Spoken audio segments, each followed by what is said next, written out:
Programme global affair से खुश आमदीद। नेपाल और भारत के दरमियान सदियों पुरानी दोस्ती से दुश्मनी तक का सफर, ये इसकी सेकेंड एपिसोड है। ग्लोबल अफेयर्स के इस प्रोग्राम में हम ये डिस्कस करेंगे कि काला पानी का ये पहाड़ी इलाका नेपाल के लिए इतना अहम क्यों है, और सवाल इतना ही अहम है कि लिपोलीक का ये इलाका भारत के लिए भी क्यों अहम है। हम ये देखेंगे कि तनाज़ा दरअसल है क्या। हम आपको हिमालय के पहाड़ी सिलसिले में वाक़े एक ऊंचे पहाड़ी दर्रे या माउंटेनियस पास पर लिए चलते हैं। इस पास का नाम लिपोलीक पास है। ये पास नेपाल और भारत के दरमियान बहुत बड़ी वजह तनाज़ा बना हुआ है। माउंटेनियस पास पहाड़ों की चोटी पर एक निस्बतन नीची जगह को कहते हैं, जहां से गुजरकर पहाड़ के दूसरी तरफ जाना मुमकिन होता है। लिपोलीक पास हिमालय की काला पानी टेरिटरी में वाक़े है। भारत काला पानी के इलाके को अपने स्टेट उत्तराखंड के हिस्सा कहता है। नेपाल भी इस इलाके को अपने मुल्क का एक अहम तरीन हिस्सा कहता है, और यूं ये इलाका भारत की आजादी से पहले से ही मुतनाज़िया चला आ रहा है। हालिया दिनों में इस तनाज़े ने दुनिया की तवज्जो हासिल कर ली और ये तकरीबन 200 साल पुराना तनाज़ा है। और 8 मई को इस मुतनाज़ा इलाके में भारत की जानिब से 22 किलोमीटर लंबी रोड की तामीर की गई थी, और इस रोड का इफ्तिताह किया, और इस पर नेपाल की हुकूमत ने शदीद एहतजाज किया और एक सख्त प्रेस रिलीज भी जारी किया। और इस वाक़े के बाद दोनों मुल्कों के ताल्लुकात तारीख की निचली सतह पर पहुंच गए, और अब ये तनाज़ा इस खित्ते में जियो पॉलिटिकल अहमियत इख्तियार कर गया है। ये तकरीबन 400 स्क्वायर किलोमीटर का इलाका है। अगर आप नक्शे पे देखें तो ये काला पानी का इलाका नजर आएगा, और इसके नॉर्थ में चीन की रियासत तिब्बत है, और इसके जनूब साउथ में भारत की रियासत उत्तराखंड वाक़े है, और इसके ईस्ट में नेपाल का सूबा सुदरा पश्चिम है। वैसे तो ये काला पानी का इलाका हिमालय के ऊंचे ऊंचे पहाड़ों और सरसब्ज वादियों पर मुश्तमिल है, लेकिन इस मुतनाज़ा इलाके में एक जगह ऐसी भी है जिसे पूरे हिमालय रेंज में बहुत अहम समझा जाता है, और इसी को लिपोलीक पास कहते हैं। चीन, नेपाल और इंडिया की सरहदों से मुत्तसिल इस इलाके को ट्राई जंक्शन एरिया भी कहा जाता है, और इसे बड़ी स्ट्रेटेजिकल अहमियत है, और इसी अहमियत की वजह से इस काला पानी इलाके को दोनों ममालिक अपने कंट्रोल में रखना चाहते हैं। लिहाजा इस इलाके की अहमियत तिजारती, मजहबी और दिफाई तीनों हवालों से मौजूद है। तिजारती तौर पे इसकी अहमियत यह है कि इस रास्ते को भारत चीन के सूबे तिब्बत से भारत को चीन के सूबे तिब्बत से मिलाता है। भारत को चीन से मिलाने के लिए ये सबसे छोटा और आसान रास्ता समझा जाता है, और अच्छे दिनों में इस रास्ते को तिजारत की गर्ज से इस्तेमाल किया जा सकता है। अगर हम मजहबी हवाले से देखें तो मजहबी लिहाज से ये पास इसलिए अहम है कि ये हिंदू, बुद्ध और जैन मजाहिब के पैरोकार इस पास को इस्तेमाल करके कैलाश मानसरोवर यात्रा करने तिब्बत के कैलाश के पहाड़ और मानसरोवर झील तक जाते हैं, और तीनों मजाहिब के लिए ये जगह बहुत ही मुकद्दस मानी जाती है।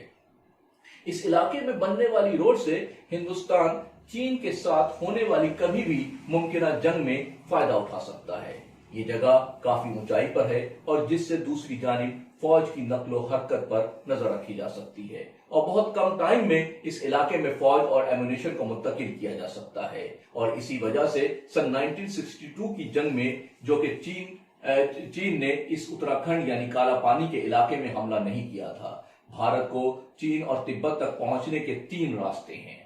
एक है नाथुला पास का इलाका जो कि सिक्किम में मौजूद है, और ये रास्ता बहुत लंबा और दुश्वार गुजार है। और दूसरा रास्ता शिपकिला पास है जो हिमाचल प्रदेश में है, और ये रास्ता भी बहुत लंबा और दुश्वार गुजार पहाड़ी रास्तों से होकर गुजरता है।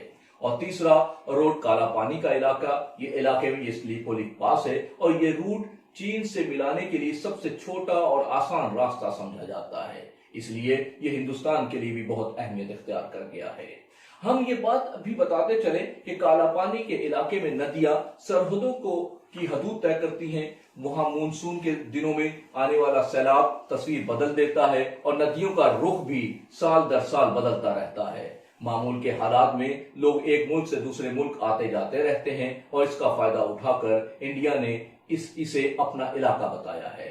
नेपाल इंडिया के इस कदम के बारे में नाराज है, और इसे कोरोना से बड़ा लिथर करार दिया है।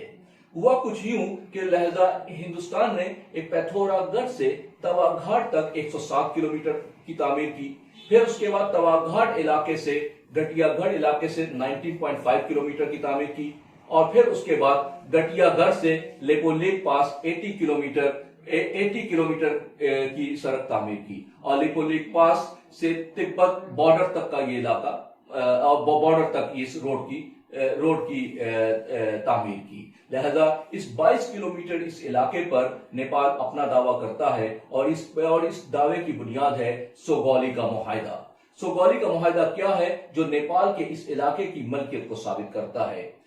कहानी शुरू होती है 1743 यानी 1743 से, जब गोरखा किंगडम के नए बादशाह पृथ्वी निर्वाण शाह की ताजपोशी की गई थी।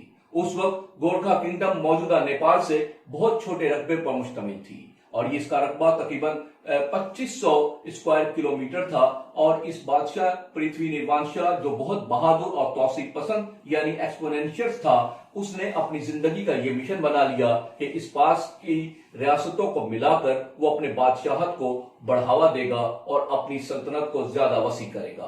पृथ्वी निर्वाण शाह के दौर में गोरखा किंगडम का नाम नेपाल रखा गया और इसका कैपिटल खटमंडो मुंतकिल किया गया।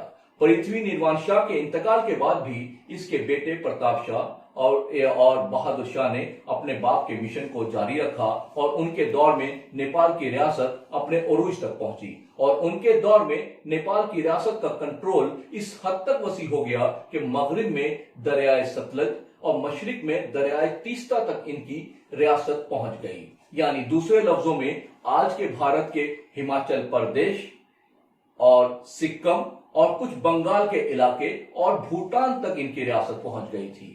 और इस तरह से इनका जो इलाका सिर्फ 2500 स्क्वायर किलोमीटर का था, वहां से बढ़कर ये 2,52,000 स्क्वायर किलोमीटर तक पहुंच गया। और इस 25 साल दौर को हम नेपाल का उरूज कहते हैं। आज भी कुछ नेशनलिस्ट ग्रेटर नेपाल की बात करते हैं और वो पुराने इलाके हिंदुस्तान से वापस लिए जाने की डिमांड करते हैं। उसी जमाने में 1814 में भारत के काफी इलाके ईस्ट इंडिया कंपनी के जेर तसल्लुत आ गए थे, और ईस्ट इंडिया कंपनी के कुछ इलाके नेपाल के साथ भी लगते थे, और ईस्ट इंडिया कंपनी ने अपने जेर तसल्लुत इलाकों को तिब्बत तक बढ़ाना चाहती थी, ताकि तिब्बत तक तिजारत की तक तोसी दी जा सके। लेकिन इस तिब्बत के दरमियान नेपाल हायल था, जबकि दूसरी तरफ नेपाल के हुक्मरान भी अपने इलाकों को वुसअत दे रहे थे। लिहाजा इससे आप तिब्बत की अहमियत का अंदाजा उस वक्त भी कर सकते हैं कि इस तिब्बत की अहमियत क्या है, क्योंकि ये एक बहुत ज्यादा दरियाओं और पहाड़ों की सरजमीन है। लिहाजा इस तरह से सन 1814 में दोनों की जंग शुरू हो गई, यानी ईस्ट इंडिया कंपनी और नेपाल के दरमियान जंग शुरू हुई, जो 1816 तक जारी रही। नेपाली गोरखा बड़ी बहादुरी से लड़े, और इस तरह सन 1816 में सोगौली, जो कि बिहार के जिला चंपारण में वाक़ है, वहां मुआहदा हुआ। 2 साल जारी रहने वाली बरतानिया नेपाल जंग, जिसे एंग्लो नेपाल वॉर भी कहा जाता है, के बाद एक मुआहदा हुआ, इसीलिए इसे ट्रीटी ऑफ सोगौली या सोगौली का मुआहदा भी कहा जाता है। लिहाजा इस मुआहदे के तहत नेपाल से सिक्किम और वेस्ट बंगाल के कुछ तराई के इलाके जैसे कमायूं और उत्तराखंड से गढ़वाल के इलाके वापस ले लिए गए। लिहाजा ब्रिटिश इंडिया ने इन तमाम इलाकों को लेकर यहाँ हिल स्टेशन तामीर किए, जैसे कि शिमला का इलाका है, मैसूरी का इलाका है, नैनीताल है, और वेस्ट बंगाल में दार्जिलिंग का इलाका है, और इन्हें टूरिस्ट स्पॉट बना दिया। लिहाजा इन तमाम इलाकों को वापस नेपाल से वापस लेकर नेपाल के बॉर्डर का तयन किया गया, और नेपाल आज की मौजूदा शक्ल में आ गया। और इस तरह से नेपाल का जो इलाका है वो 1,47,000 स्क्वायर किलोमीटर का रह गया। लिहाजा सोगौली के मुआहदे के मुताबिक नेपाल के बॉर्डर का जो साउथ वाला एरिया है, जिसमें त्रिनेरी का रिवर बॉर्डर, जिसको त्रिनेरी को रिवर को बॉर्डर माना गया, और ईस्ट साइड में मेची नदी को करार दिया गया, जो भारत के बिहार के किशनगंज इलाके में जाकर गिरती है, और इसके वेस्ट बॉर्डर को महाकाली रिवर को करार दिया गया। और ये महाकाली रिवर चूंकि मुख्तलिफ वाटर शेड्स पे मुश्तमिल है, और लिहाजा यहां से निकलने वाले दरिया को शादरा दरिया भी कहा जाता है। इसी जमाने में इंडिया और नेपाल के अहलकारों ने मिलकर एक नक्शा तैयार किया था। उनके मुताबिक महाकाली नदी लिम्पियाधुरा से निकलकर, जो कि नॉर्थ वेस्ट में 16 किलोमीटर दूर है, से बहकर निकलती है और सगौली के मुआहदे में इस नदी को दोनों ममालिक की सरहद करार दिया गया था। तो लिहाजा इस नक्शे पर नेपाल के दस्तखत हैं। इसलिए ये साबित होता है कि काला पानी का इलाका नेपाल का इलाका है। लेकिन भारत इस नक्शे को सबूत के तौर पर कबूल नहीं करता और ये इनकार करता है और कहता है कि इस मुआहदे की कॉपी गायब है। भारत का ये मौकफ है कि इसके बदले में 1879 के नक्शे पर गौर करना चाहिए, जिसमें महाकाली नदी के मशरिक में दिखाया गया है और इस तरह ये काला पानी का इलाका भारत में आ जाता है। वादे रहे कि 1879 के नक्शे पर नेपाल के दस्तखत ही नहीं है। नेपाल का मौकफ ये है कि अंग्रेज ने ये तब्दीली नेपाल के रास्ते तक पहुंचने के लिए की थी और अंग्रेजों के जाने के बाद ये तनाज़ा अंग्रेजों से भारत को मुंतकिल हो गया और इसलिए भारत इन तमाम इलाकों को अपना इलाका कहता है। और सन 1962 में इस इलाके पर किसी मुल्क की कोई फौज नहीं थी और 1962 में जब इंडिया और चीन के दरमियान जब जंग हुई तो लिहाजा उस वक्त इंडिया ने अपनी फौज नेपाल की इजाजत से इस इलाके में दाखिल की और वहां आर्जी बुनियादों पर एक कैंप कायम किया। जब से नेपाल इस इलाके को बार बार दहानी कराता रहा है और हिंदुस्तान को इस इलाके को खाली करने का कहता रहा है।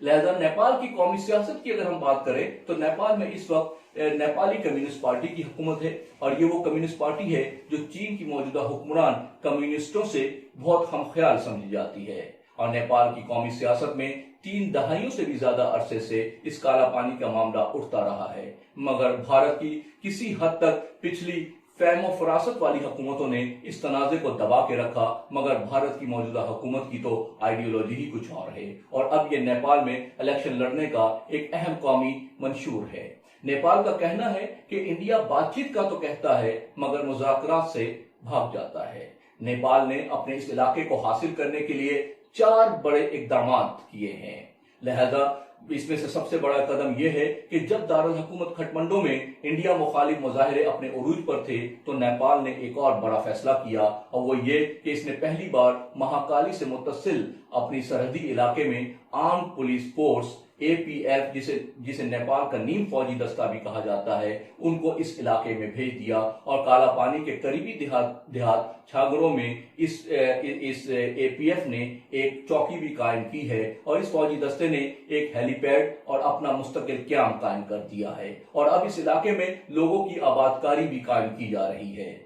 और दूसरा बड़ा काम जो नेपाल ने किया वो ये था कि नेपाल ने एक नया नक्शा जारी किया है जिसमें काला पानी के इलाके को नेपाल ने अपने इलाके में दिखाया है। याद रहे कि नक्शों की रेस सबसे पहले इंडिया ने शुरू की थी और अब ये नक्शों की रेस हिंदुस्तान के गले पड़ गई है। नेपाल ने इस नक्शे को अपने पार्लियामेंट से अक्सरियती वोटों के तहत मंजूर करवा लिया और नेपाल ये कहता है कि हम ये नक्शे बच्चों के दरसी किताबों और दफ्तरी कामों के लिए इस्तेमाल करेंगे। नेपाल की हुकूमत का कहना है कि भारत ने इसके लिपुलेख के इलाके में ये कब्जा तकरीबन 200 साल से किया हुआ है। नेपाल और तीसरा जो बड़ा कदम जो नेपाल ने उठाया वो ये है कि नेपाल और इंडिया के दरमियान ओपन बॉर्डर एक एग्रीमेंट है जिसको अब खत्म कर दिया है और अब इस सरहदी नाकाबंदी कर दी गई है और लिहाजा अब जबकि पहले लोग बड़े आज़ादाना तरीके से बॉर्डर से आना जाना करते थे, लेकिन अब इस पर परमिट और वीजा लगा दिया गया है। मामूली हालात में लोग एक दूसरे मुल्क में बहुत आसानी से आते जाते रहते थे। और चौथा बड़ा काम जो अहम काम है वो नेपाली हुकूमत ने ये किया कि अब शवाहिदात को जमा करने का काम शुरू कर दिया है और नेपाल ने काला पानी और इसके जो गंजी के मुकामी लोगों के जो मालगुजार रसीदे और नेपाल के वोटर होने की जो शनाख्ती कार्ड भी सबूत के तौर पर जमा करनी शुरू कर दी है। और इसके अलावा सन 1908 में जब मानसरोवर यात्रा करने वाले योगी और पंडितों ने अपनी सफरी यादाश्तों में लिपुलेख के जनूब में छांगरो गांव में नेपाल के सिक्योरिटी एहलकारों की मौजूदगी के बारे में अपनी किताबों में तफसील से लिखा है। इसे भी शवाहिद के तौर पर جمع کیا ہے۔ اسی طرح سے بعض نیپالی اہلکاروں اور صحافیوں نے گزشتہ دہائیوں میں کالا پانی کے دورے کے بعد وہاں کے مقامی لوگوں کے پاس سے موجود ان کے نیپالی دستاویزات جمع کرنے شروع کر دیے ہیں، اور اب نیپال ان تمام شواہدات کو جمع کر کے اس معاملے کو اقوام متحدہ یونائٹڈ نیشن میں لے کر جائے گا اور اسے ایک عالمی متنازع علاقہ قرار دیا جائے گا۔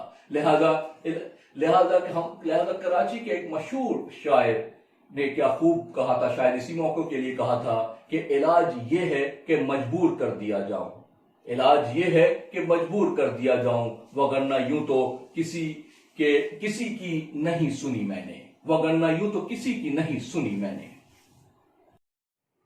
اسی کے ساتھ ہی محمد مہتاب مختار کو اجازت دیجیے۔ ہماری یہ کوشش صرف اپنے ویورز کو آسان انداز میں معلومات دینے کے لیے ہے۔ اگر ہماری یہ معلوماتی کوشش پسند آئی ہو تو اسے لائک، شیئر اور سبسکرائب ضرور کیجیے، اور ہمیں آپ کے مفید کمنٹس کا انتظار رہے گا۔ اپنا اور ارد گرد کے لوگوں کا خیال رکھیے۔ اللہ نگہبان۔